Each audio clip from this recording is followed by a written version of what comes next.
vi presenta Peppino in pantofole con Peppino De Filippo.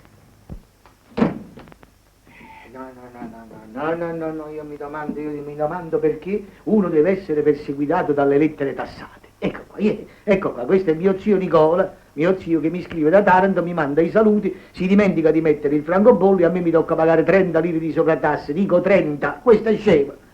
Quello per scrivere ciao, perché io l'ho letto, e mi fa pagare 30 lire. Adesso mi verrebbe la voglia di respingere la cartolina al mittente. Dice, ma tu respingi i saluti cari di tuo zio che vive lontano? Io sì, io respingo i saluti cari di mio zio Nicola perché quelli cari me li fa costare. Ma che vivo di rendite, Dio lo sa. E non è la prima volta, perché anche il mese scorso mi arrivò una lettera di una ditta, lettere reclame, di quelle che te ne mandano a valanga, a tonnellate, a treni merci te li mandano. E non c'era il francobollo, evidentemente quello si era staccato nello sfoglio della corrispondenza. Ma io che feci? Mi toccava pagare 50 lire, io presi la matita e ci scrissi sopra, respinta al mittente, e risparmiai.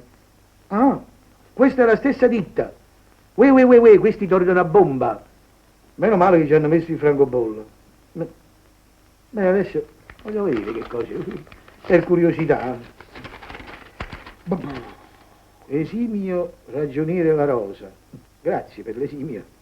Siamo sommamente stupiti del fatto che ella abbia rifiutato il premio di un frigorifero da 120 litri sorteggiato a suo favore col nostro concorso a premi di un mese fa. Oh, mamma mia!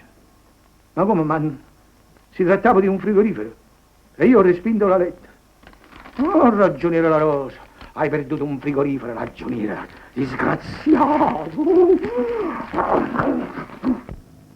Scusi signora, ha mal di testa? Prenda subito un cachet UT. Il dolore scomparirà rapidamente. Efficace nelle nevralgie e nei dolori reumatici, il cachet UT non deprime il cuore. Cachet UT.